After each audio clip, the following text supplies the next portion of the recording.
Et pour commencer du coup cette interview, avant de parler de Code Lyoko, on va s'intéresser à vous. Bah oui, parce qu'on commence tous quelque part. Alors on va parler de vos parcours respectifs. Et donc la première question sera pour Sophie.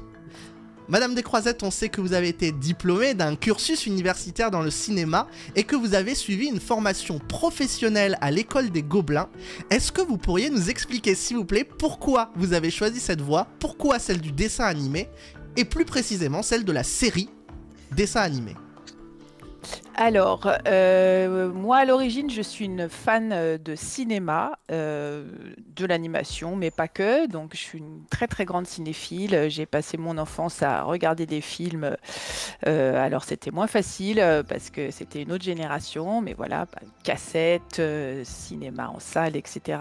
Et puis, après le bac, j'étais toujours aussi passionnée, donc je me suis inscrite en fac de cinéma et donc là j'ai fait des études pendant 4 ans c'était de l'analyse filmique, voilà, il fallait voir beaucoup de films et j'en avais déjà vu beaucoup et puis je me suis spécialisée parce que j'ai fait une étude particulière, ce qui s'appelle un master pour vous, qui s'appelait une maîtrise à l'époque sur le western italien, donc sur Sergio Leone, pour ceux qui connaissent. Et puis après, j'avais envie, voilà, j'avais fait des tournages, j'avais été un peu script, j'avais un peu comme ça bidouillé dans le milieu du cinéma, j'avais écrit un peu des scénarios, mais pas forcément d'animation, mais j'avais travaillé avec un réalisateur qui faisait de la stop motion, pour ceux qui ne savent pas, c'est-à-dire c'est de l'animation en volume, avec des petites poupées qu'on anime un petit peu comme comment il s'appelle le chien, Jérôme, aide-moi s'il te plaît. On n'entend pas Jérôme.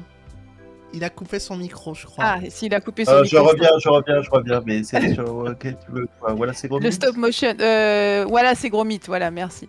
J'avais un trou et donc voilà. Et puis j'ai passé le concours de la FEMIS que je n'ai pas eu et puis ce réalisateur avec qui j'ai travaillé en stop motion m'a dit mais ils ouvrent une session d'études pour apprendre à écrire de la série animée à l'école des Gobelins. Ça s'ouvrait en fait. J'ai passé le concours et là je l'ai eu celui-là. Et c'était un concours, ça consistait en quoi ce concours? Alors c'était un concours c'est toujours à peu près la même chose, les concours en scénario. Il y avait une première étape écrite où il fallait pendant 4 heures écrire un scénario sur la base d'une bible. Pour ceux qui ne savent pas ce que c'est-à-dire un concept de série. Là c'était un concept d'une série imaginaire mais qui avait été écrite pour le concours justement. Et donc pendant 4 heures, alors il n'y avait pas d'ordinateur à l'époque, hein, c'était à la main les amis quoi, donc stylo et tout. Donc 4 heures pour écrire une partie de scénario. Et puis après, il y avait une première sélection qui était faite sur ça. Et puis après, ceux qui avaient été sélectionnés avaient un oral avec l'organisateur avec les 2 organisateurs de cette session de formation. Et là, c'était des questions un peu sur voilà, ma culture cinématographique, mes envies, les savoir-faire que j'avais pu acquérir déjà. Et puis voilà, j'ai été retenue et pendant 1 an, j'ai fait donc cette formation très spécifique sur la série de dessins animés. Voilà, et donc je connaissais déjà le dessin animé, mais je connaissais, parce que voilà, moi je suis de l'époque de Goldorak, hein, pour ceux qui connaissent, Capitaine Flamme, voilà, Cobra, ça, Ken le survivant, enfin tout ça c'était notre ce qu'on regardait à la télé, donc je connaissais tout ça, puisque j'aimais déjà bien Candy, et donc j'ai pu voilà, continuer dans cette voie-là, et cette formation elle avait été mise en place parce que à l'époque l'animation, il y avait un boom en France et ils cherchaient des auteurs, il n'y en avait pas, et donc quand on est sorti de l'école, je dis on parce que j'avais des scénaristes collègues qui d'ailleurs ont travaillé sur Code Lyoko après avec moi, qui ont commencé en même temps que moi, on a eu assez rapidement du travail sur des séries en tant qu'auteur, voilà. Et donc voilà comment tout a commencé. Donc je suis à la fois une fan d'animation et une fan de cinéma. Exactement. Alors maintenant pour Sophie, vous avez écrit plus de 1200 épisodes de séries. Vous avez dirigé l'écriture de au moins 18 dessins animés. Je pense que c'est le plus gros. De quoi? Ah, mais ça doit être le plus gros répertoire de France. je Non, pense. c'est vrai? Je- À ce je- point? Non, Ah oui, ah c'est non, pas loin. Je pense que en animation peut-être, oui, mais d'une façon générale, une des scénaristes, Françoise Charpia, elle en a 2 fois plus parce qu'elle a écrit de la fiction en plus de l'animation. En Mais animation, je pense que Sophie est une des toutes premières. Peut-être. Non, mais c'est Euh, vraiment très impressionnant, surtout 18 séries en plus dont vous avez dirigé l'écriture. Alors, justement, en fait, ça rejoint un peu la question qu'on a posée à Jérôme. Comment on devient bon scénariste? Comment on écrit une série et plus particulièrement une bonne série? Parce que vous avez écrit de bonnes séries. Je rappelle qu'à votre palmarès, il y a, vous savez, Code Lyoko, le chat, mais il y a aussi Martin Matin, il y a aussi Cédric, au minimum, qui ont aussi été très connus en France. Alors comment on fait? Comment on fait tout ça? Alors, sur Cédric et Martin Matin, j'étais pas directrice d'écriture, j'étais juste scénariste. Donc là, c'est-à-dire juste scénariste, ça veut dire que j'ai un directeur d'écriture au-dessus de moi, comme moi je le suis je l'ai été sur Code Peut-être Lyoko. serait-il possible de juste dire c'est quoi un directeur d'écriture peut-être? Alors, donc le scénariste, c'est l'ouvrier qui écrit, et puis le directeur d'écriture, c'est celui qui supervise l'équipe de scénaristes, parce qu'évidemment, pour écrire des séries avec autant d'épisodes, il n'y a pas un seul scénariste, il y a une équipe de scénaristes. Et donc, sur Code Lyoko, on était entre 5 et 10 sur chaque saison, et c'est pas beaucoup, des fois il y en a plus. Et donc, pour chapeauter et faire le lien entre justement l'équipe de scénaristes et la réalisation et la production, eh ben, il y a un directeur d'écriture qui donc a, un peu comme le directeur artistique, doit conserver et faire en sorte que tous les auteurs écrivent dans la même direction, avec les mêmes contraintes, dans le bon format, avec les mêmes typologies de personnages. Et donc c'est le directeur il fait aussi en sorte que les plannings soient respectés, que l'écriture soit terminée dans les temps, et puis voilà, il est la passerelle aussi avec le reste des artisans de la série. Voilà, donc j'ai été directrice d'écriture sur pas mal de séries, mais j'ai aussi été beaucoup scénariste pour des séries qui étaient dirigées par d'autres personnes. Donc voilà. Donc qu'est-ce qui fait une bonne série? Il y a plein de choses. Il y a le concept, évidemment. C'est-à-dire que est-ce que c'est une idée forte qui a été bien développée, ou pour revenir sur ce que disait Jérôme, est-ce que toutes les contraintes de la série, c'est-à-dire le format, le genre, la cible, tout ça, est-ce que tout ça est bien coordonné en fait, et que tout va bien ensemble? Est-ce qu'il y a un petit twist qui fait que voilà, la série aussi trouve une originalité et un intérêt, et puis est-ce qu'elle va pouvoir se décliner sur beaucoup d'épisodes? Et ça, c'était le cas de Code Lyoko, c'est ce qui nous a permis de faire plusieurs saisons. Et puis, qu'est-ce qui fait une bonne série? Eh ben, après, c'est voilà, est-ce qu'il y a une bonne adéquation entre l'écriture et la réalisation? Est-ce que tout est bien? Est-ce que tout va dans le même sens? Est-ce que tout le monde va dans le même sens? Et là, on commence à pouvoir travailler en étant confortable et justement en s'amusant avec le concept. Un petit éclaircissement pour ceux qui nous écoutent. Donc on vient de parler de directeur d'écriture et de scénariste. Et juste, c'est quoi une bible scénaristique? Parce que vous avez fait la bible scénaristique, je crois, de Code Lyoko. Alors, une bible, c'est le concept de la série, c'est-à-dire c'est tous les ingrédients dont je parlais avant, c'est-à-dire les typologies de personnages, l'univers, le format, à qui elle est destinée, le concept initial, comment c'est vraiment la plateforme de conception de la série.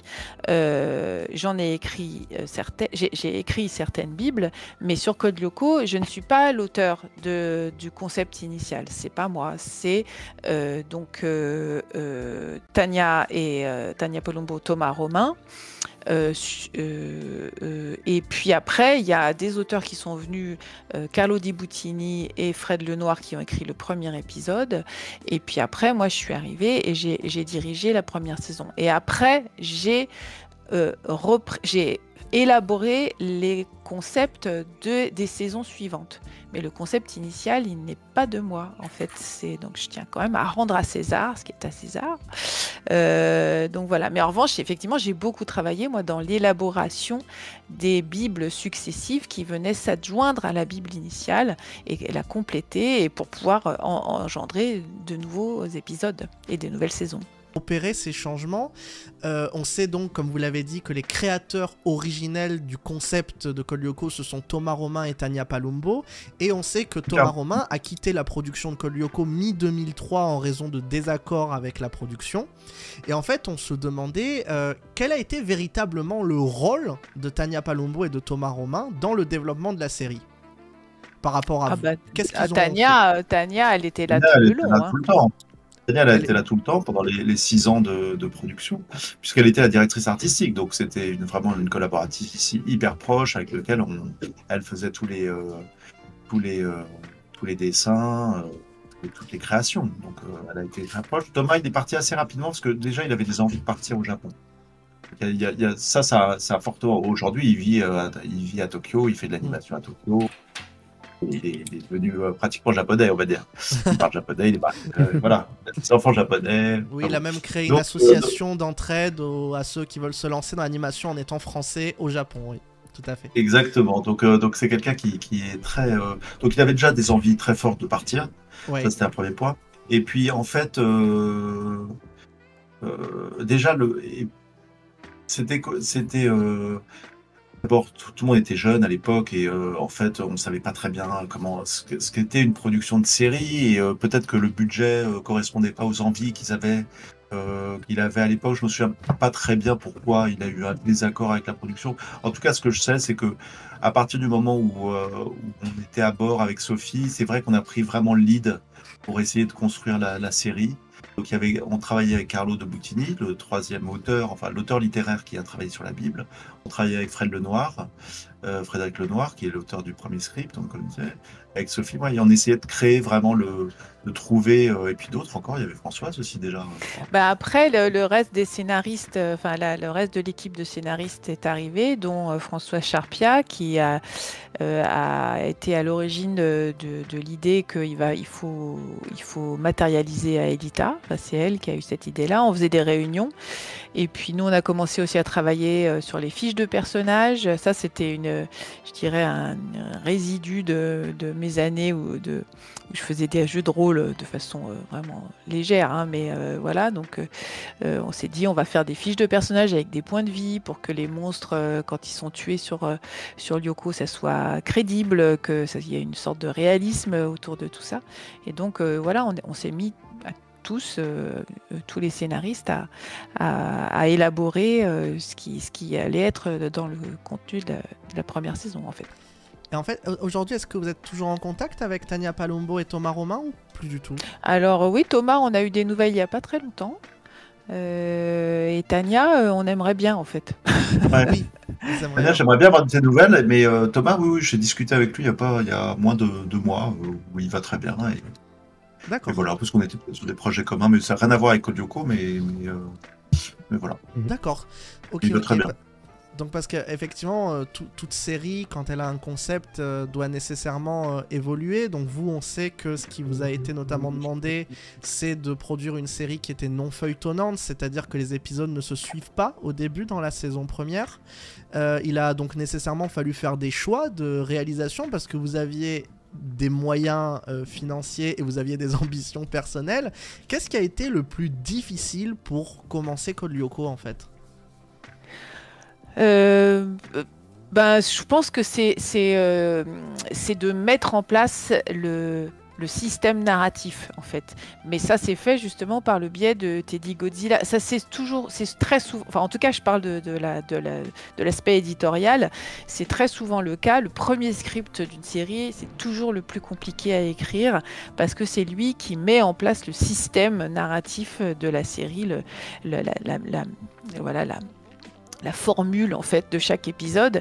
Et sur Code Lyoko, cette formule, elle était pas simple à mettre en place parce qu'il y avait ces 2 univers, il y avait cette partie sitcom à faire coïncider avec la partie aventure, et puis il fallait aussi que tout ça soit fluide ensemble. Et c'est Teddy Godzilla qui, en fait, une fois écrit, a lancé un peu cette formule et a lancé la série. Moi, j'ai un souvenir, enfin, je sais pas toi, Jérôme, mais j'ai souvenir que c'est une fois que cet épisode a été écrit, validé aussi par le diffuseur, et ça a commencé à s'éclaircir, en fait. Vachement. Et là, c'était beaucoup. Bah, là, on est rentré dans un système d'écriture de série où voilà, c'était les auteurs avaient compris comment ça devait s'écrire ces épisodes. Mais c'était compliqué. Ouais, c'était compliqué. Il y a eu des gros moments de doute pendant cette période. Et puis à un moment, il a fallu rentrer en production parce qu'en fait, et c'est là le souci. Et puis des choses se débloquent, le retour dans le temps. Aelita, tout ça est arrivé et en fait à force de travail et de réflexion et de débat, voilà, vous arrivez en fait à trouver une formule d'écriture. Ça c'est vraiment quelque chose qui est important dans une série. Quelle que soit la série que vous regardez, quand vous regardez que ce soit Game of Thrones, en passant par toutes les séries que tout le monde regarde, il y a toujours une formule d'écriture. Et cette formule d'écriture, elle met du temps parce que c'est encore une fois, c'est un format sériel. Donc un format sériel, ça veut dire pas multiplier les décors, pas multiplier les personnages, pas multiplier... Et même dans Game of Thrones, qui était une série ultra bien financée, vous vous rendez compte qu'en fait, les lieux, c'est toujours les mêmes. Les personnages, c'est toujours les mêmes. Et puis on les creuse, etc. Et ben là, c'est pareil. Donc on a mis un peu de temps, comme dit Sophie, à trouver la formule d'écriture, mais une fois qu'on l'avait trouvée, c'était super. Pour revenir sur le côté feuilletonnant, ça, c'est un truc vachement intéressant. C'est que, en fait, on était face à un problème. C'est que pour faire de la SF et avoir une certaine évolution, il faut que les personnages aient une mémoire. Et donc, qui dit mémoire dit feuilleton. Or, on avait les diffuseurs n'aiment pas ça. Les chaînes de télé n'aiment pas ça. Donc, à la fin de votre travail, votre programme, c'est des cassettes à l'époque. Et aujourd'hui, c'est des programmes. Et il faut les vendre partout à travers le monde. C'est comme ça que vous rentabilisez votre catalogue. Et du coup, très souvent, les diffuseurs, ils n'aiment pas. Ils préfèrent... parce que la production, enfin, ceux qui commandent les séries et ceux qui les diffusent, dans les chaînes de télé, c'est pas les mêmes gens. Et donc, très souvent, ils prennent les cassettes et puis ils les mettent, ou les programmes, et puis ils les mettent un peu dans le désordre. Donc, ce qu'ils aiment beaucoup, c'est les cartoons, c'est la comédie aventure qui sont des épisodes, ce qu'on appelle stand-alone, c'est-à-dire des épisodes qui sont bouclés. Et donc, pour Kolyoko, on était face à ce problème et on a trouvé ça, Sophie a trouvé l'idée de faire avancer l'histoire tous les 7 ou 8 épisodes. En fait, on a rajouté... On a rajouté une trame générale à la saison et c'est justement là qu'il y a eu cette idée de Françoise de faire en sorte de matérialiser Aelita qui donnait un objectif général à la saison et qui permettait de faire ce qu'on appelle, et moi que j'aime beaucoup écrire et diriger, le semi-feuilletonnant, c'est-à-dire des épisodes bouclés avec une arche narrative globale pour la saison et une arche par saison. Et après, évidemment, on a reproduit pour la saison 2, la saison 3 et saison 4 une problématique générale. Donc voilà, de retrouver Franz Hopper. Enfin voilà. Mais donc, dans ce cadre-là, il y a des épisodes effectivement tout à fait unitaires et puis des épisodes un peu clés dans la saison qui font avancer l'arche générale de chaque saison. Et ça, moi, j'adore diriger ça et j'adore écrire ça. Et je trouve pour les spectateurs, c'est sans doute quelque chose d'assez satisfaisant, en fait. Alors, justement, on va effectivement en parler. Donc maintenant, on va rentrer dans notre deuxième grande partie. Et je vais laisser à Alkaz la primeur de nous en parler. Oui, du coup, là, c'est une partie qui va parler particulièrement de Code Lyoko. Là, on voulait se concentrer sur l'avant. Voilà, Code Lyoko, c'est une série qui a eu un énorme succès. Vous l'avez déjà abordé, c'est un peu pour ça qu'on est là aussi. Et du coup, la question que je voulais vous poser pour ouvrir ça, c'est que, voilà, sans parler de la patte graphique de Tania Palumbo, c'est de elle que viennent les grands fronts pour tous les gens qui nous ont demandé si on pouvait poser la question. Et même avec les idées du projet de Garage Kid qui ont une grosse inspiration de l'animation japonaise, ça reste une œuvre très référencée, qui est impulsée par votre écriture et votre vision de l'œuvre entre On a parlé du coup juste avant de Matrix, mais on peut aussi voir du Tron, du Star Wars, il y a des éléments de mythologie nordique, des inspirations japonaises aussi dans l'esthétique, plus que dans la réalisation, enfin aussi. On a du film de zombies, des jeux vidéo et le jargon technique de Star Trek. C'est vraiment une œuvre de geek assez bizarre qui mélange 2D, 3D. Est-ce que c'est justement parce qu'elle était aussi bizarre et aussi faite pour les geeks que vous êtes retrouvés dessus? Ou est-ce que c'est vous qui avez impulsé cette étrangeté qui a plu à tant de monde? Non, c'était déjà une idée de geek, mais elle est devenue encore plus geek, je dirais quoi. C'est-à-dire que à force de travailler, les auteurs je parle au niveau écriture en tout cas, les auteurs étaient eux-mêmes tous quand même fans et de dessins animés et de tout ce que vous avez évoqué. C'était des auteurs qui étaient en affinité avec tout ça, avec l'ASF, on était tous des fans d'Alien, de Star Trek, de Star Wars bien évidemment. Et donc tout ça combiné avec tous de la même génération, avec aussi les mêmes références scolaires, je dirais. Et donc, c'est pour ça que je pense que la partie sitcom, elle est aussi crédible. C'est-à-dire qu'on a toute l'équipe d'auteurs, on avait tous vécu à peu près les mêmes années et les mêmes problématiques. Et donc, on se retrouvait aussi là-dedans au niveau d'écriture. Et puis, effectivement, moi comme Jérôme comme moi, pardon, et puis, tout le monde avait ce côté un peu nerd, avec une envie de raconter de la SF en série, avec ce concept qui le permettait, en fait, quoi. Et donc, tout ça combiné, ça a donné cette série, je vois, bizarre, mais série de geek, c'est-à-dire qu'on a toujours, c'est ce que disait Jérôme, on a toujours fait en sorte que tout ce qu'on raconte soit vraisemblable. Ça ne veut pas dire vrai, hein, c'est-à-dire que voilà, une IA ne peut pas prendre le contrôle d'un camion avec des barres d'uranium. Globalement, c'est pas jouable. Mais on a fait en sorte que on puisse y croire et que ce soit quelque chose qui soit vraisemblable quand on regarde l'épisode. Et je pense que ça a donné ce ton.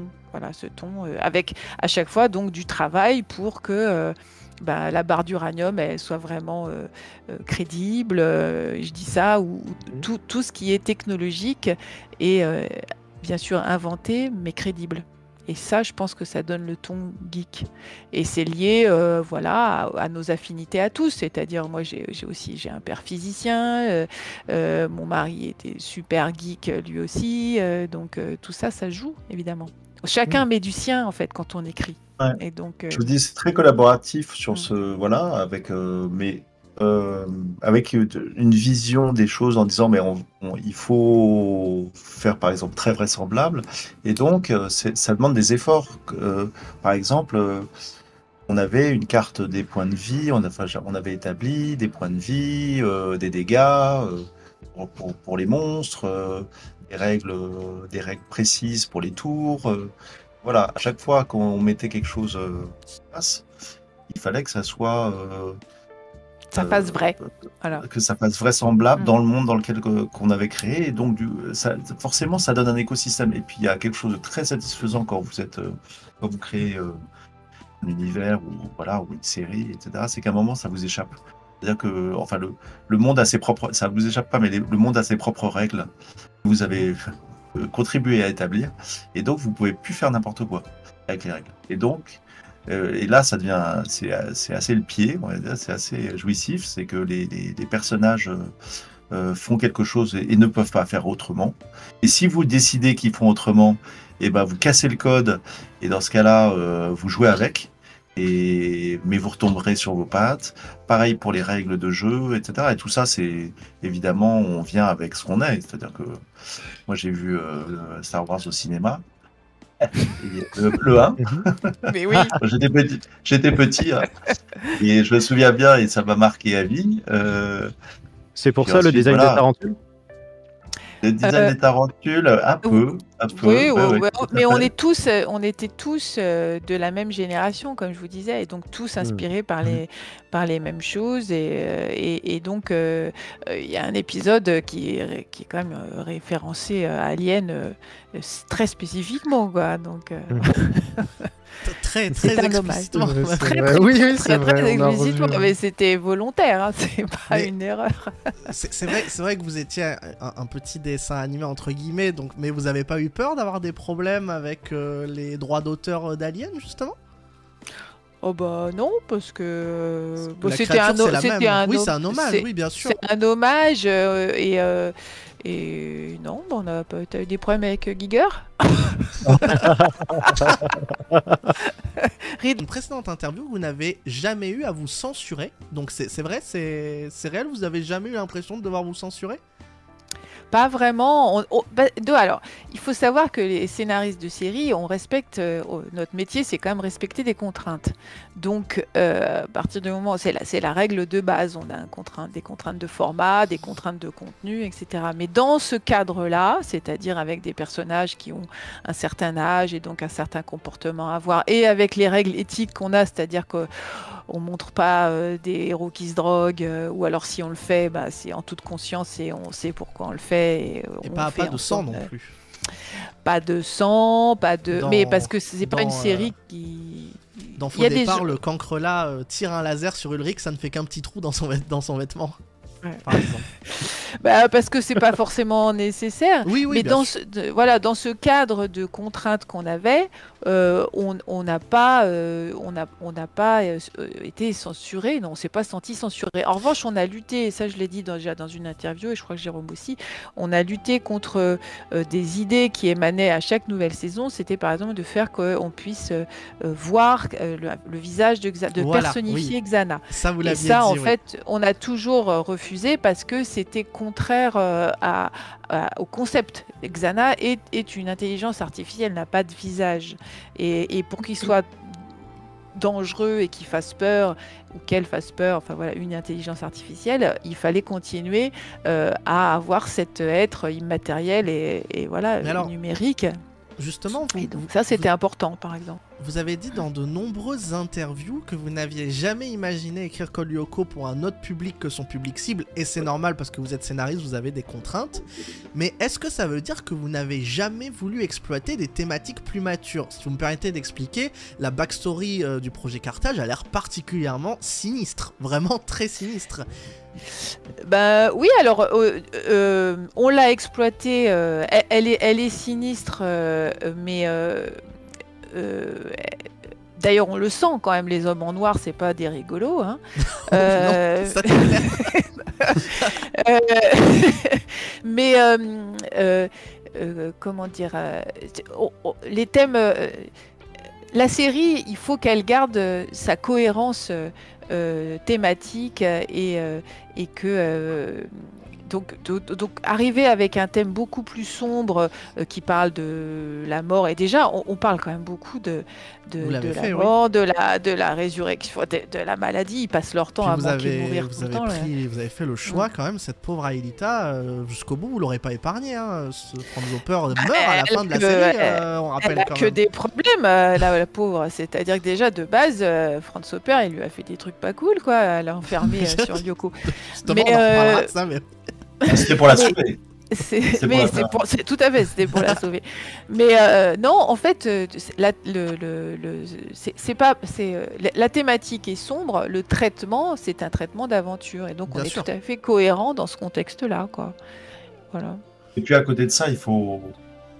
Je pense qu'on n'avait pas très envie de pousser le. Je pense que c'est toute la backstory, c'est le plus qu'on pouvait faire en fait en termes de sérieux et de sombre sur la série. On s'adresse quand même, on connaissait notre public, on s'adressait à nos enfants. Au final, vous avez jamais apporté de réponse à ce qu'est le projet Carthage. On ne le sait toujours pas aujourd'hui.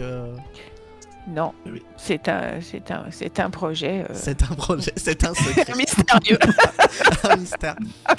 La production d'un seul épisode de Code Lyoko, pardon, ça prend à peu près combien de temps?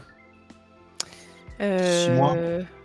Il y a l'écriture, ça dure à peu près 1 mois. En fait, à l'écriture, si je peux parler de juste la phase d'écriture, il y a 2 choses. Il y a l'écriture proprement parlée, c'est-à-dire le moment où l'auteur écrit véritablement, voilà quoi.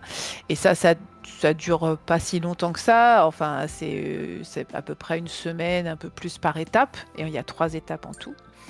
Et puis après, il y a les temps de validation qui peuvent, eux, être assez longs. C'est-à-dire que la chaîne, surtout s'il y a beaucoup de coproducteurs, comme disait Jérôme, c'est-à-dire qu'il faut que chaque étape soit validée par l'ensemble des partenaires. Et donc, ça veut dire que les chaînes doivent valider, la production doit valider, les coproducteurs doivent valider. Et ça peut prendre du temps. Mais en gros, on essaye de faire ça à peu près un épisode en un mois. Et on en écrit plusieurs à la fois, évidemment. Donc voilà, ça c'est pour l'écriture. Et puis après, alors le board, c'est à peu près 1 mois aussi, je crois. Et puis après, il y a la phase de fabrication. Après, ça revient. Il y a des fois des retakes, donc des corrections. Non, le board, c'est beaucoup plus long que ça. C'est plus long que ça? Ah oui, oui. Le board, c'est au moins c'est entre 6 semaines, 2 mois peut-être. C'est 8 semaines, oui, donc c'est 2 mois. Ouais. En tout, c'est 6 mois pour faire un épisode on va dire en rythme de croisière. Ah oui, 1 mois, c'est pour un 13 minutes, effectivement. J'ai fait moitié moins. Et donc, du coup, oui, il y a l'étape. Non, pardon, excuse-moi, je veux pas couper. Non, pas du tout. Désolé. Non, c'est juste que comme c'est 6 mois, mais tout est en escalier. Donc c'est pour ça que je disais, si vous regardez un planning comme ça en escalier, et si vous prenez un jour comme ça, et vous voyez que vous travaillez en tant que réalisateur sur 5-6 épisodes en même temps.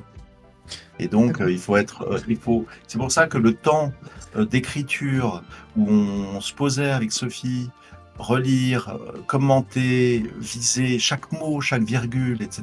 est essentiel. Parce qu'une fois que vous avez ça, vous connaissez par cœur votre épisode. Par cœur, vous l'avez dans la tête.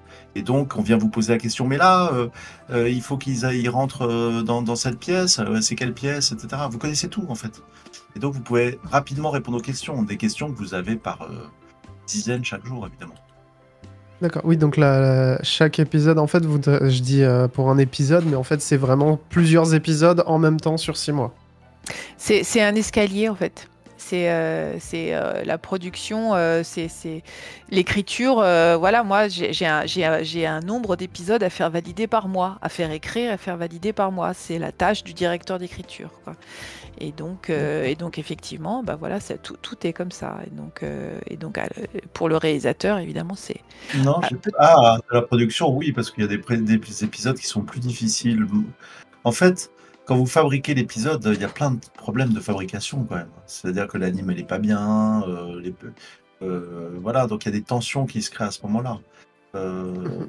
J'ai pas d'exemple en tête, mais quand vous avez des choses maladroites, etc., que vous n'êtes pas content, que ça avait un budget, c'était pas un énorme budget de série, et donc on a délocalisé, comme ça se faisait beaucoup à l'époque, il y avait beaucoup d'animations qui étaient faites en Chine.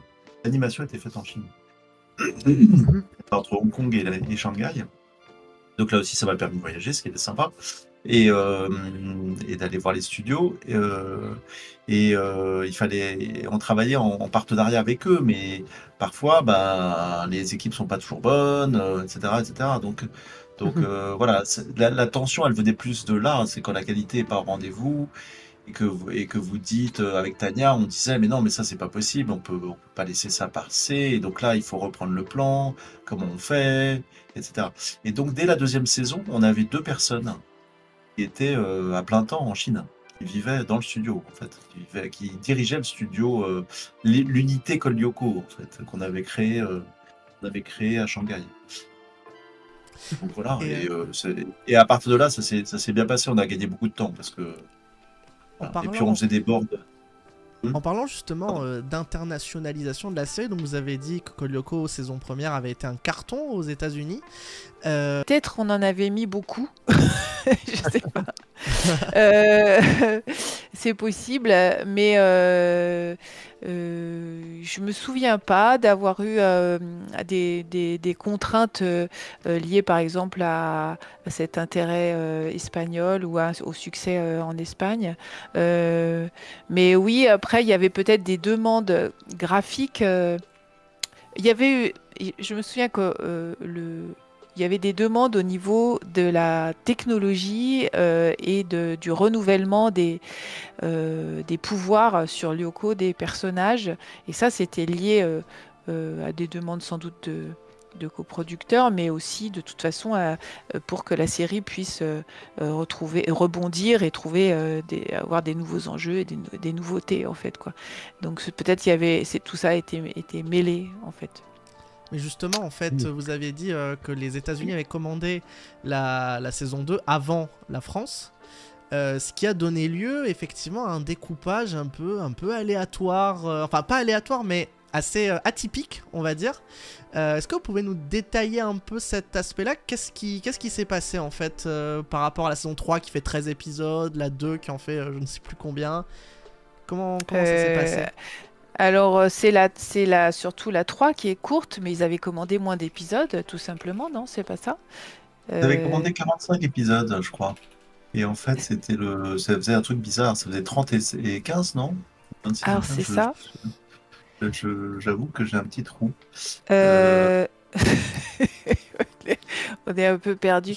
Je sais pas non plus, c'était du 27 au 52, du 52 au 65, mais...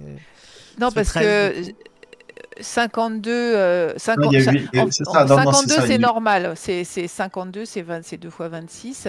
Et après, il y a eu quelques épisodes dans la saison 3, moins que dans une saison normale. Il y a eu 13 épisodes, puis 30 à la fin. C'est ça, voilà. 30 derniers.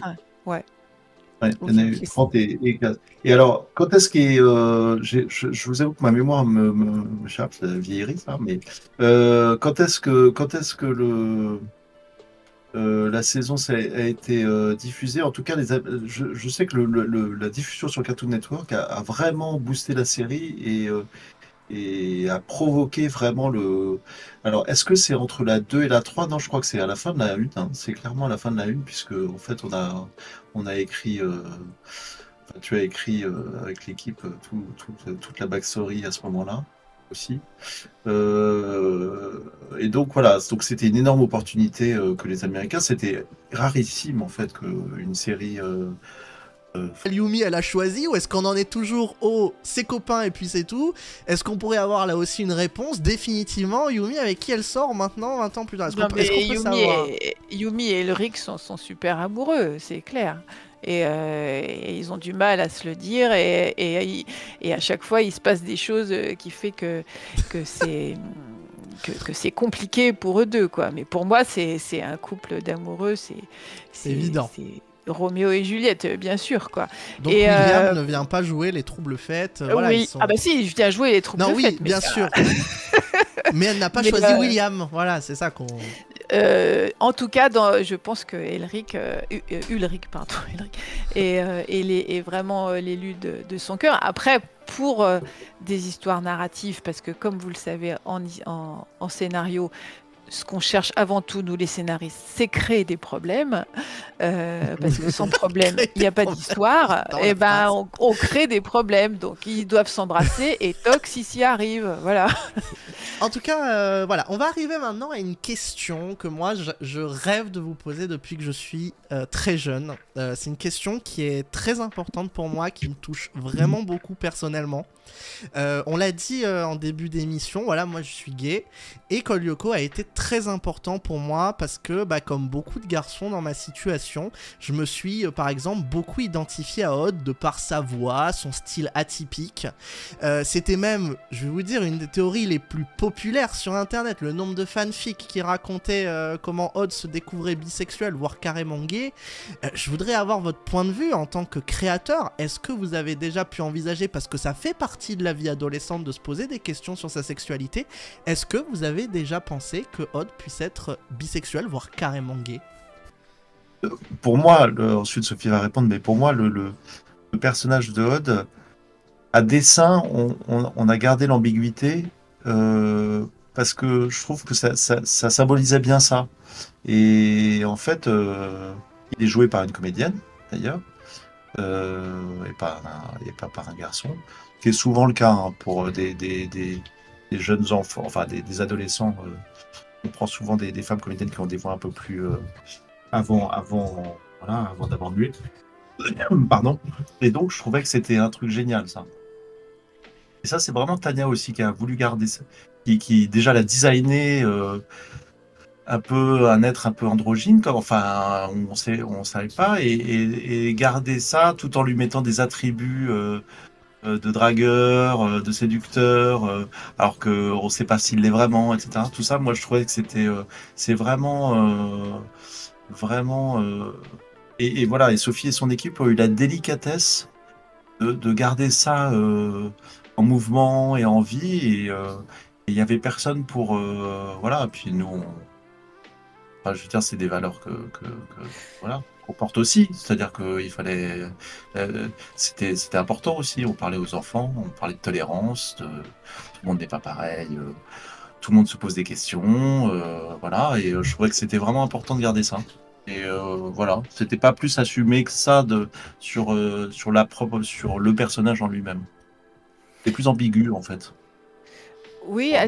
je pense qu'il y avait aussi une volonté de rester dans dans cette narration japonaise, comme princesse aussi, avec toutes les séries comme Princesse Saphir, où il y a comme ça des personnages ambigus, où le chevalier, comment il s'appelle, Lady Oscar, enfin voilà, des choses comme ça, quoi. Et ça allait très bien avec le style de Tania. Il y avait ce personnage qui collait très bien avec ça. Et puis, nous, on n'avait pas de directive particulière par rapport voilà, au personnage d'Aude. Et il n'y avait pas de militantisme, je dirais, sur son ambiguïté. Mais en revanche, nous, on a déjà, il fallait le mettre en marge d'Ulrich. Donc, on ne pouvait pas faire un doublon de personnage comme ça, comme Ulrich. Et il fallait lui trouver une spécificité. Et cette ambiguïté, elle était parfaite. Et c'est un personnage qui est très attendrissant parce qu'il est à la fois, il a beaucoup de pathos dans sa typologie et dans sa famille. Il est très drôle, donc il est intéressant à utiliser narrativement. Et puis il est très fort en même temps, c'est un très bon guerrier. Et puis en même temps, il a tout ce truc un peu mystérieux autour de sa séduction féminine. On ne sait pas si c'est vrai, donc il y a cette espèce de mystère. Mais la volonté de faire un personnage ambigu, ça c'est sûr, on a toujours eu. Donc voilà, je ne sais pas si ça répond. Donc oui, on peut parfaitement l'envisager. Ah, tout à fait. Pour moi, Tout à c'est fait. un personnage qui n'est pas très sûr encore de sa sexualité. Et puis, bah voilà, pourquoi pas, quoi. Maintenant, je vais vous embêter un peu. Je vais faire un peu le fan un peu agaçant. À la fin de la saison 4, beaucoup de fans ont eu l'impression que vous aviez précipité la fin de l'histoire. Vous avez dit dans vos précédentes interviews, parce qu'on n'est pas les premiers à l'avoir relevé, que ce n'était pas le cas, qu'en fait vous ne vouliez pas d'un grand combat final virtuel parce que Jérémy était au centre de l'histoire. Ok, ça nous paraît être une très bonne raison. Néanmoins, le choix d'utiliser un système multi-agent qui n'est mentionné nulle part avant dans les épisodes qui précèdent le 94, ça ressemble un peu, ça pourrait ressembler à un Deus Ex Machina qui aurait pu avoir lieu à n'importe quel épisode. Est-ce que vous restez satisfait aujourd'hui de la fin que vous avez donnée à Code Lyoko à l'époque, ou est-ce que vous changeriez quelque chose aujourd'hui par rapport à cette intrigue finale? Voilà. Non. J'ai un tout petit Marabunta. C'est un système multi-agent, non? Tout à fait. Oui. Mais le système multi-agent capable de détruire Xana, je veux dire. Oui, quand même, il y avait Oui, déjà- alors c'est lié à la backstory, hein, ce système multi-agent, je tiens à le dire. Donc tout ça n'est pas, c'est pas un Deus Ex Machina complètement parce que il est lié au système même de Xana, en fait, Xana étant un système multi-agent aussi. Là. Bon, bref. Moi, j'adore que la série ait une fin. Je vois ce que vous voulez dire, Solva, dans le sens où il y a un événement qui semble un peu parachuté, quoi, comme ça. Mais en fait, la problématique qui nous intéresse, elle est moins technologique que humaine, en fait, quoi. Et ce qui est pour moi, ce qui m'a touché dans la fin et que je trouve top d'avoir pu faire, en tout cas, c'est que eux, ils arrêtent d'être des héros et ils ont du mal à le faire et ils décident Bien sûr. d'aller vers cette fin. Et comme je le dis sur Combini, là, c'est la fin de l'adolescence. Mais c'est vraiment exactement ça. L'épisode Souvenir est incroyable. Hein. Vraiment, là, je parlais du précédent, celui qui précède Souvenir, qui introduit la fin de Xana. Mais peut-être qu'au fond, la fin de Xana, pour vous, c'était moins important que, par exemple, conclure avec le magnifique sacrifice de Franz Hopper, qui, pour le coup, je trouve, est magnifiquement amené.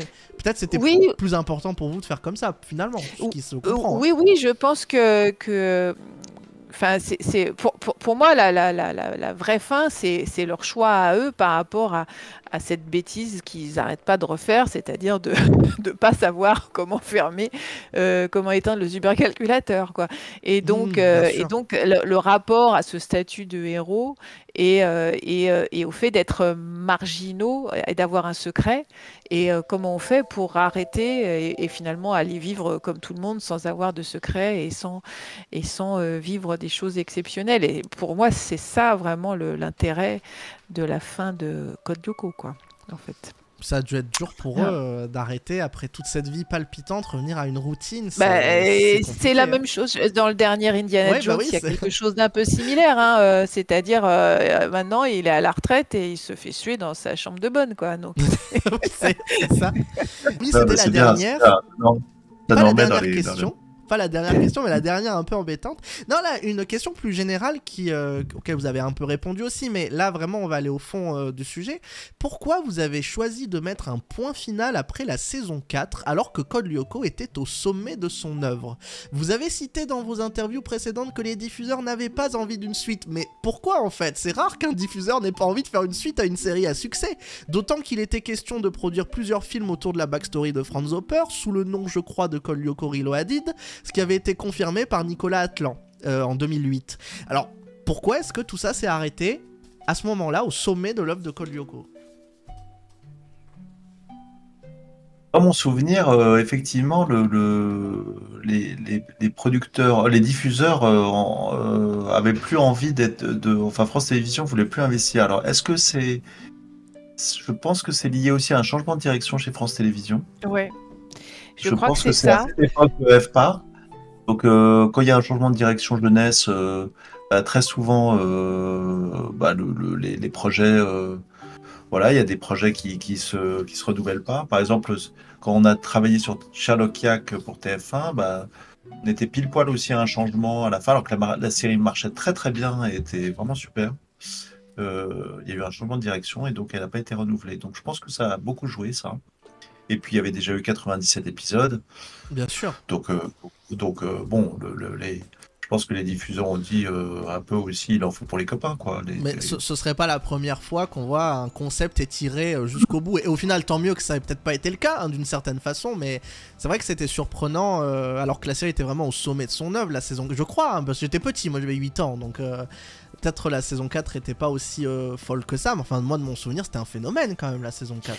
Bah si, mais je pense que ouais, c'est ce que dit Jérôme, et puis justement parce on avait compris que ça allait pas être renouvelé, on a décidé de faire une fin de série, quoi. Et ça, moi j'ai trouvé ça super de pouvoir l'avez faire ça. Vous l'avez su à partir de quand que ce serait la dernière? Au tout début de l'écriture, au milieu? Au début de l'écriture, on le savait déjà. Ouais, on savait que les 45 épisodes allaient se terminer, voilà. Il y avait la genèse. À ce propos, deux dernières petites choses. Qui a eu le génie d'écrire la super dernière réplique de Jim pour clore la série en saison 4? Est-ce que vous vous souvenez de ça ou pas du tout? Alors, qu'est-ce qu'il dit? C'était quoi Qu'est-ce qu'il dit? C'est une question qui m'a été demandée par la communauté, voilà. Mais il dit quoi? Je me souviens. Alors, vous prenez en défaut mon organisation parce qu'on m'a transmis cette question et j'ai oublié d'aller chercher la citation exacte. Donc, ce sera un peu compliqué de répondre, j'en ai peur. Alors, est-ce que le chat peut nous transmettre la phrase, s'il vous plaît? Je suis sûr qu'il y en a Souvenir, qui c'est dans Contre-Attaque. Je pense. Ouais, dans Souvenir. Ouais, ça doit être dans Souvenir. Alors, je vais aller regarder. Parce que j'ai. Alors, en attendant que quelqu'un dans le chat réponde, la deuxième question. Il dit je préfère pas en parler. Ouais. Ah oui, évidemment. Ah bah voilà, bah évidemment. alors alors qui est l'auteur de bah, c'est moi qui ai écrit ça. Ah, Ouais, avec Bruno Regest. Donc voilà. D'accord, Donc, ok. Et enfin, la dernière question. Je pense que le préfère pour en parler, c'est toi. Est-ce oui. Est-ce sans qu'il doute. existe des concepts entre guillemets secrets de Jérémy sur Lyoko? Parce que la seule chose qu'on sait, c'est que apparemment il est pas beau sur Lyoko. Oui. Est-ce qu'il existe des concepts par Tania Palumbo ou quoi de à quoi il pourrait ressembler sur Lyoko? Ça je sais pas. Oui. Bah oui. Oh. Ça même pas. Vous l'avez? Vous l'avez? Non, je l'ai pas, hélas. Non. Je l'ai pas, mais je peux pas. Mais il y a eu évidemment une recherche. Oh pitié, Ah oui, il y a une retrouvez recherche cela. dessus, très bien. Au nom de toute la communauté, retrouvez ça, je vous en prie. On Mais je sais veut pas tous ce que voir. vous en pensez. Moi je trouve ça vachement bien qu'il puisse pas y aller quoi en fait. Ah, je sais Oui, pas. mais- Moi, j'aime bien avoir l'idée d'à quoi il ressemble quand même. J'avoue, j'aime. Je crois, on a travaillé sur la question. Mais ça n'a pas duré longtemps parce qu'on savait que finalement, D'accord. en fait, C'est une histoire financière, vous savez. Hein. une histoire de coût. Il y a une histoire Ouais. de coût aussi, ouais. On peut créer un personnage en 3D, c'est très cher. Et donc si on l'utilise pas tout le temps, c'est pas très rentable, on va dire, malheureusement. Et puis ça donnait quelque chose d'assez marrant quand même. De Oui, pas le voir. oui, non, bien, intervieweur, pardon. Alors, je vais parler d'une époque un peu sombre, qui est Code Lyoko Evolution. Alors, pour ceux qui ne savent pas ce qu'est Code Lyoko Evolution, c'est une suite à Code Lyoko lancée par Moonscoop en 2013 avec des prises de vue réelles. Alors, à l'époque où cela a été annoncé, beaucoup de gens n'ont pas compris ce que signifiait prise de vue réelle. Je me souviens de grands débats sur les forums. Est-ce que c'était une façon de dire qu'il y aurait de la 3D dans la 2D? Enfin voilà, personne comprenait. Et au final, c'est de véritables acteurs qui ont pris le pas sur le dessin animé. Et de nombreux fans ont été à ce moment-là particulièrement choqués par ce changement de direction artistique. Et alors, une première question, Sophie Descroisets, Jean Mouscadet, vous avez été associé au début au projet de Code Lyoko Evolution, mais vous avez quitté en raison de désaccords avec la production de CLE, justifiant par exemple la simplification de la série sur de nombreux aspects complexes, alors que l'équipe de production de CLE, eux, vous accusait justement de grosses incohérences scénaristiques. C'est-à-dire que nous, on a écrit une Bible, donc une continuité, dans la continuité de ce qu'on avait déjà écrit pour Code Lyoko Evolution. Et puis, il y a eu un directeur d'écriture qui est venu, qui était plus spécialiste justement de la vue réelle, donc de la fiction. Que moi et à partir de ce moment-là effectivement ça a tiraillé parce que ils ont voulu simplifier le concept qu'on avait mis en place pour justement qu'ils trouvaient trop compliqué alors que on leur expliquait que tout l'intérêt de Code Lyoko, et comme on l'a évoqué plus tôt, c'est justement la complexité de son concept et de sa backstory, et justement le fait que ce soit une série geek. Donc on ne s'entendait pas en fait sur ce point-là, c'est-à-dire que nous on voulait continuer à raconter le concept tel qu'on l'avait élaboré, et puis de l'autre côté on voulait simplifier les choses. Et donc on s'est retiré parce qu'on sentait qu'on n'allait pas pouvoir raconter comme nous on le souhaitait les choses. C'est vraiment c'est pas plus compliqué que ça. Et après moi je trouve que je suis pas très convaincue par Code Lyoko Evolution, quoi. Voilà. Oui. Continuez. Est-ce qu'ils ont Je au pense moins que gardé Non, mais là, pour le coup, pour moi, c'est un peu une cata. C'est-à-dire que là, pour le coup, la prod a pris le contrôle, alors que jusqu'à maintenant, et la chance qu'on a eue sur Code Lyoko, c'est que c'était l'artistique qui prenait le contrôle. Un artistique et un éditorial et une réalisation consciente des contraintes. Hein. Je veux pas dire, voilà, on ne fait pas n'importe quoi et tout, mais à partir du moment où la prod prend le contrôle, ça marche plus, quoi. Il faut qu'il y ait un tandem, en tout cas. Et là, ça marchait pas, en fait. Et en plus, juste pour finir, tu vois, l'environnement pour faire du live de la vue réelle jeunesse ce qu'on appelle la fiction jeunesse en France, c'est assez compliqué parce que on n'a pas de très bons acteurs, on n'a pas de très bons comédiens jeunes, contrairement aux anglo-saxons. Et voilà, et donc il faudrait des budgets beaucoup plus importants pour qu'il y ait beaucoup plus de répétitions. Mais est-ce Donc que voilà, vous donc avez, ça marchait pas et c'est très mauvais. vu que vous aviez eu une relation de travail productive avec les frères Di Sabatino, est-ce que vous avez déjà pu leur demander pourquoi avoir choisi les prises de vue réelles? Enfin, cette idée paraît, ça paraît un peu lunaire, pour être honnête. Est-ce que vous savez pourquoi ils ont En fait fait, ça? non, moi je trouvais ça vachement intéressant. Ah Je oui? trouvais ça vachement intéressant de le Ah, faire. Ah, Non, le je pense que principe c'est- était intéressant. Le D'accord. principe de faire Ok. une adaptation en vue réelle, pourquoi pas? Enfin, c'est comme Batman, quoi. Au début, c'est pourquoi pas, quoi. Mais le problème, nous, ce qui nous a fait partir, c'est pas l'idée que ce soit en vue réelle, c'était que le concept s'éloignait de ce que nous, on avait mis dans Code Lyoko et qui nous tenait particulièrement à cœur. Comme je disais, tout cet aspect ultra vraisemblable de la technologie, voilà, de cette série geek qu'on avait fabriquée, quoi. Et puis effectivement, très concrètement, à un moment, le directeur d'écriture a corrigé un script et m'a dit t'écris pas du Code Lyoko. Et là, je dois dire que ça m'a j'étais un petit peu déstabilisée, quoi. Ah Parce oui, que oui, c'est particulier ça, effectivement. Est-ce qu'ils ont au moins gardé voilà, on a certaines essayé de vos de- idées? le concept, il est, oui, je pense qu'il y a, j'ai pas trop regardé, hein, pour tout vous dire, D'accord. mais je pense que le concept reste le même et puis. Non, ça a changé sur sur les attaques de Xana, etc. Non, il y a Oui, eu- voilà, il y a eu ils avaient beaucoup- tout Il y a eu beaucoup de simplifié. simplification. Ils La- avaient tout simplifié. Ils voulaient tout simplifier, la désactivation des tours, tout ce qui faisait la saveur du concept a été raboté, donc ça ça veut marche dire que pas. vous C'est très n'approuvez dommage pas parce le- que nous on avait des. Non, j'allais vous Pardon. dire pour Pardon. la blague, est-ce que du coup vous n'approuvez pas que tous les Lyoko guerriers puissent taper le Code Lyoko par exemple? Bah non, pas du tout. Oui, non, mais c'est une blague, évidemment que vous n'approuvez pas, c'est une boutade, évidemment. Pas du tout, ça marche pas du tout. Non, mais rien ne marche et c'est très mauvais. Donc on est d'accord c'est, que c'est une cata. le développement autour Cata de de Cortex... cata de production et d'ailleurs ça n'a pas fonctionné. Ça Ah, n'a pas tout à fait. fonctionné et ça fait partie aussi du moment de Moonscoop. Ça Mais est alors, un peu voilà. Le c'est un peu développement de Cortex, de toute la backstory autour du projet Carthage n'est pas de vous, hein, c'est bien ça, hein, c'est vraiment pas vos Non. idées qui ont été... Ok, d'accord. Du coup, pour continuer un peu sur cette question, la série CLE, du coup, comme vous venez de le dire, a reçu un accueil critique extrêmement défavorable.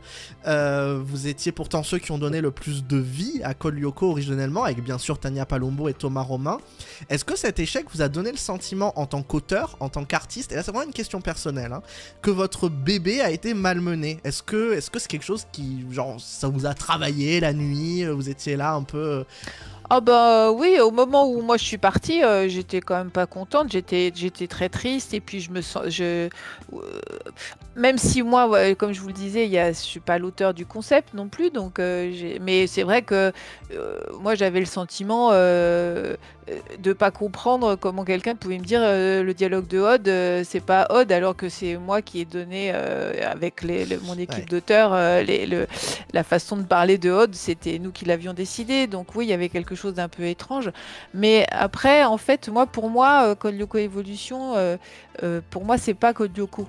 Voilà. Donc justement, c'est la dernière question que je vais vous poser. On est d'accord, du coup. Aujourd'hui, Code Lyoko Evolution, de votre point de vue, il ne faut pas le considérer comme officiel, comme canon.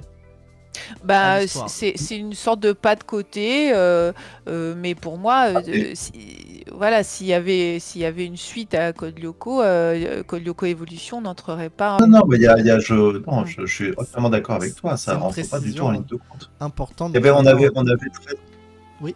très envie de. On avait des envies de. Moi, j'avais des grosses envies de réalisation. Ça m'intéressait de passer la vue réelle. Ça m'intéressait de faire des effets spéciaux Mais on n'a ni eu les moyens, ni eu l'environnement de production susceptible de permettre ça. Et j'ai très vite senti qu'on allait être mis sur le côté, quoi. Et donc voilà. Et on est parti et ils ont fait la chose. Et puis c'est. D'accord. Bah ça, on va y venir. Juste entre-temps, je vais revenir sur les projets que vous avez eus indépendamment l'un de l'autre. Est-ce que comme ça, sans trop y réfléchir? Oh bah alors, moi, Je dirais que au niveau de l'écriture, mon cœur de métier, ça reste quand même la série animée. C'est-à-dire, je connais très bien le public jeunesse, le public des enfants. Mais ça ne m'empêche pas d'avoir des idées et des envies d'écriture pour autre chose, quoi, pour d'autres publics ou d'autres formats. Le court-métrage, par exemple, avec Quentin, c'est vraiment l'occasion qui fait de la ronde, je dirais, c'est-à-dire que c'est un copain comédien qui me dit je veux participer au Nikon, j'ai une idée mais je sais pas comment la développer, j'ai écrit. En fait, moi, l'idée ça m'intéresse de changer de technique, d'expérimenter des différentes techniques. Et dans mon parcours, j'ai fait plusieurs techniques différentes, de la 2D, de la 3D, de la 2D numérique avec Sherlock Yak, la web série à laquelle vous faisiez allusion, ça s'appelle celle de puppeteering, c'est-à-dire des marionnettes un peu créées avec un mélange de photos et de dessins. Aujourd'hui, je fais du temps réel, c'est-à-dire du temps réel. On fait de la 3D avec des moteurs temps réel, des rendus temps réel. Donc j'ai toujours aimé la technique, et quand je suis arrivé sur Code Lyoko, même j'ai été, je pense, un des premiers à faire de l'animatique avec After Effects, avec Premiere, etc. Et j'ai toujours aimé ça parce que je pense que la réalisation, c'est aussi une affaire technique, notamment dans l'audiovisuel. Je dis souvent que quand les peintres ont eu des tubes de peinture à l'huile, quand les tubes de peinture à l'huile ont été inventés, ils sont sortis dessiner, peindre ce qu'on appelle sur le motif. Ça a donné les impressionnistes, et ils sont sortis des ateliers. Et nous, c'est un peu pareil, c'est que la technique, elle génère des choses. Donc j'aime bien changer de technique, d'écriture, toujours avec une attention à ce qu'on raconte, et avoir du sens. Et puis aussi le fait de créer le studio, de voir aussi l'autre côté de la barrière, c'est-à-dire savoir comment on produit, comment on fabrique, comment on finance, comment on arrive à monter des projets. C'est aussi une idée de liberté, de dire tiens, je vais essayer d'avoir un outil de travail qui me permet de créer des projets perso. Et enfin, le dernier point qui m'a conduit à tout ça, c'est aussi de vouloir faire un long métrage d'animation. Parce que mon écriture, c'est vraiment... l'animation, c'est pas un genre, c'est une technique. Hein. Donc, pour moi, l'animation, c'est une manière de s'exprimer. Et j'aimerais bien qu'on arrive avec Sophie, enfin, à... Alors, je vais prendre une petite liberté par rapport à ça, parce que... Comme Alcaz l'a fait tout à l'heure, mais question qui n'est pas prévue, mais vous avez cité l'utilisation de l'IA. Est-ce que c'est quoi votre point de vue par rapport à justement cette nouvelle technologie? C'est un point de vue en construction. Ah, d'accord. Non, mais en fait, aujourd'hui, c'est compliqué de passer à côté. C'est-à-dire que je pense que c'est une révolution systémique, que ça fait bouger le système. Clairement, maintenant, il y a des vrais problèmes juridiques, éthiques. Notre système est construit sur le droit d'auteur, qui fait qu'on reconnaît à un auteur le droit patrimonial, en fait, de la création d'une œuvre, et ça peut se remettre en cause parce que les IA utilisent les images de tout le monde pour créer des nouvelles images, et sans payer des droits d'auteur, sans reconnaître la qualité des auteurs dont ils utilisent les images. Donc bon, ça pose plein de questions. En revanche, je pense, comme toute technique, ça fait très peur au début. J'espère qu'on va pouvoir la maîtriser, qu'elle va servir, que ces technologies vont servir pour être encore meilleur dans la création. C'est pas dit. Je vous avoue que j'ai pas encore, ma religion n'est pas faite, et que j'entends certains qui disent qu'il faut l'interdire, hein, qu'il faut interdire l'IA. Vous pensez qu'il y a un monde où l'utilisation de l'IA est éthique dans votre domaine?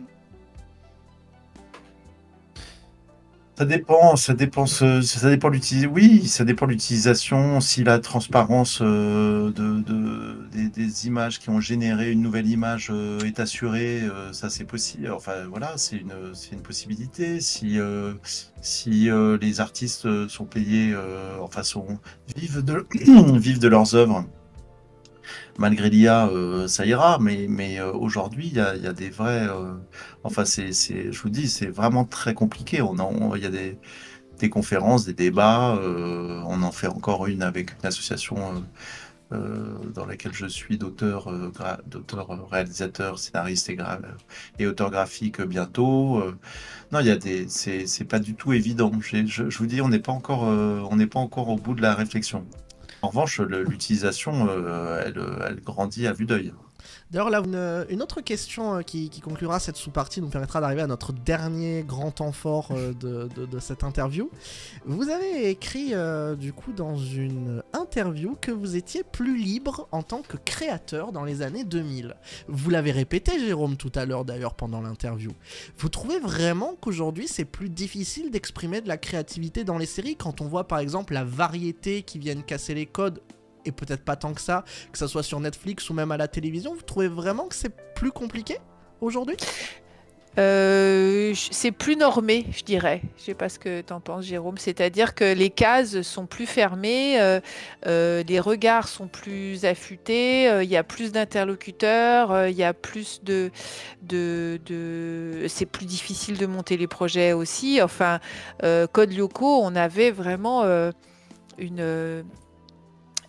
les discussions sur nos propositions étaient quand même assez simples, alors que maintenant, sur les séries, les discussions avec les diffuseurs, et il y en a souvent plusieurs, diffuseurs ou coproducteurs, peuvent devenir beaucoup plus compliquées. Le regard est plus...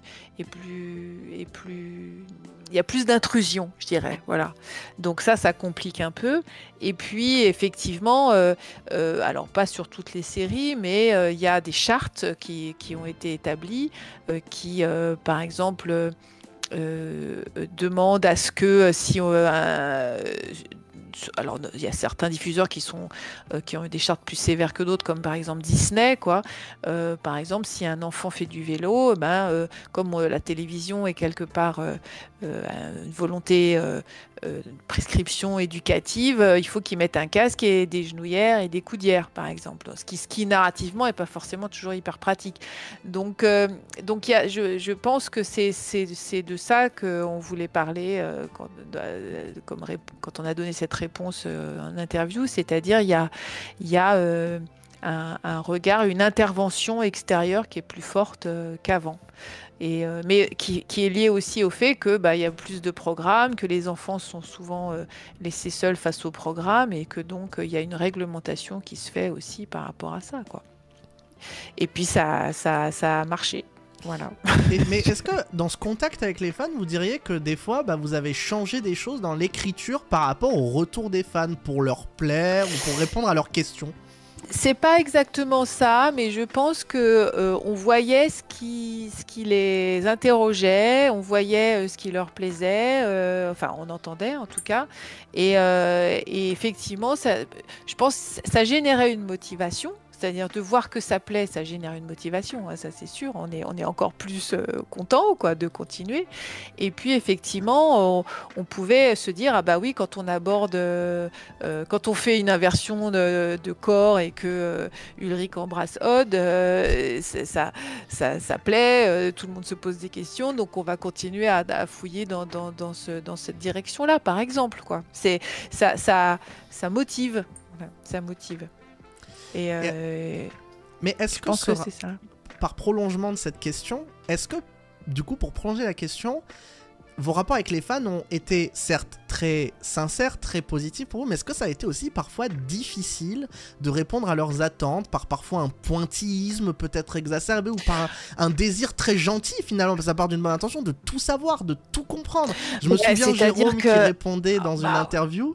Jérôme, on lui avait posé, est-ce que le satellite de la saison première qui a le symbole de Carthage, est-ce que c'est lié du coup en secret au projet Carthage? Et non, c'était une simple réutilisation d'assets. Donc est-ce que ça a été parfois difficile avec les fans? C'est pas difficile, mais c'est-à-dire que moi j'étais gênée parce que des fois ils posaient des questions, je savais pas du tout quoi répondre parce que c'est ça qui est absolument un peu dingo, quoi, c'est que les fans pensent à des choses, se posent des questions, réfléchissent sur des sujets qui sont des sujets très réels pour eux, mais qui pour nous ne sont que des phases scénaristiques auxquelles on n'a pas forcément pensé autrement que justement en efficacité scénaristique. Donc c'est là que l'univers nous échappe, en fait, d'une certaine façon. C'est qu'on génère des choses avec une volonté narrative, et les questions qui viennent se greffer sont des questions ultra précises sur quelque chose qui, nous, narrativement, nous intéresse pas forcément. Je sais pas si je suis claire, mais c'est-à-dire qu'effectivement, quand on me dit oui, mais dans l'épisode 35, quand ils vont essayer de désactiver la tour, en fait, ils doivent passer par...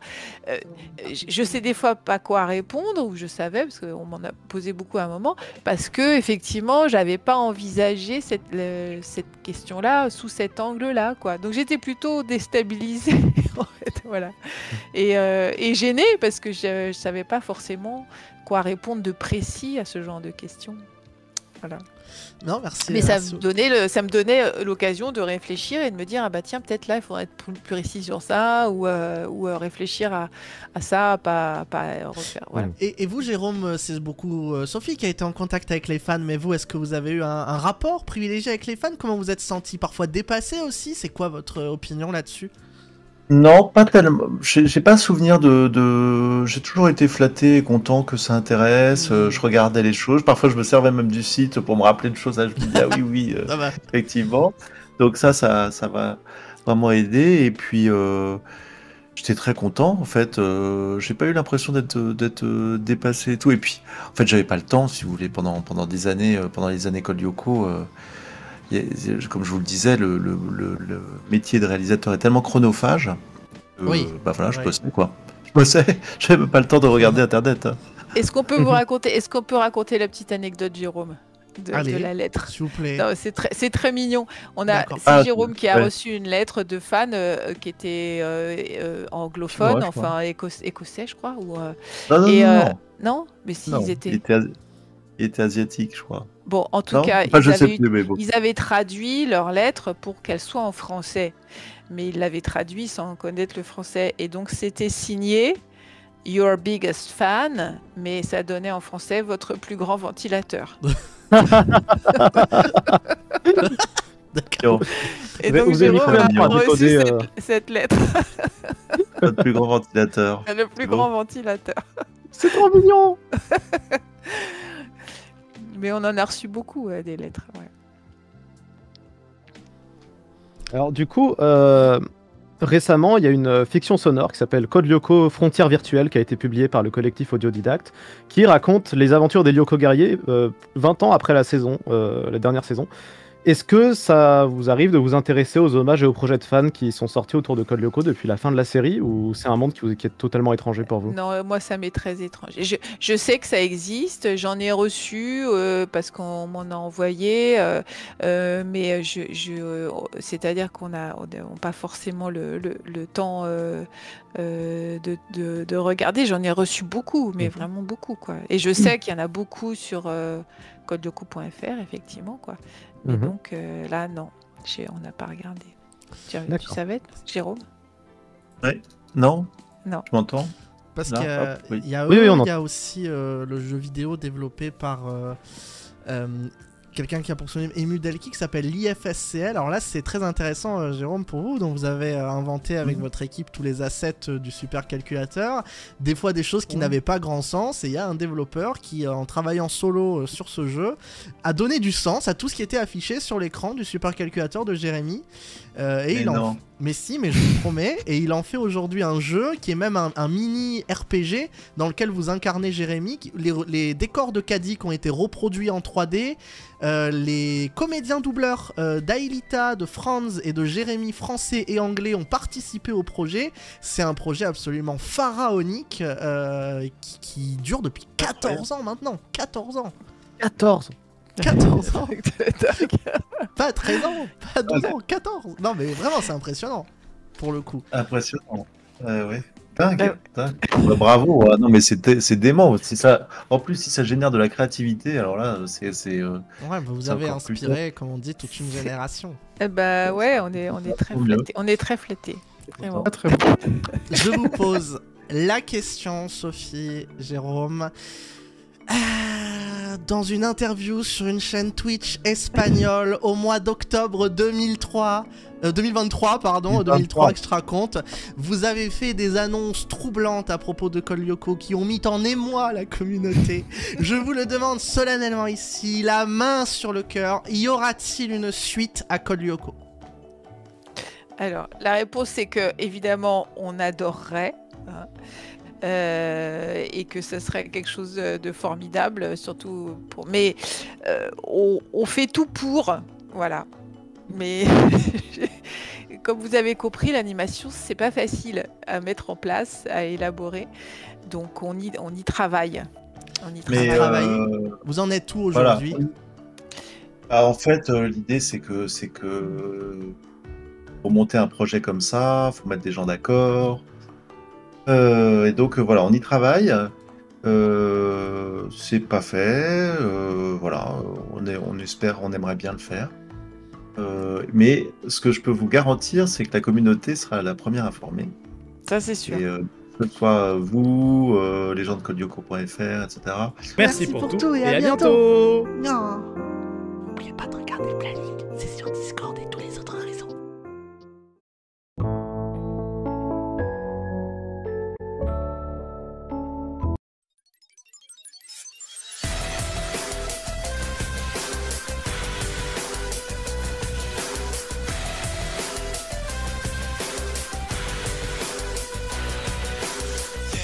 Told me that I was no good at all, such a waster.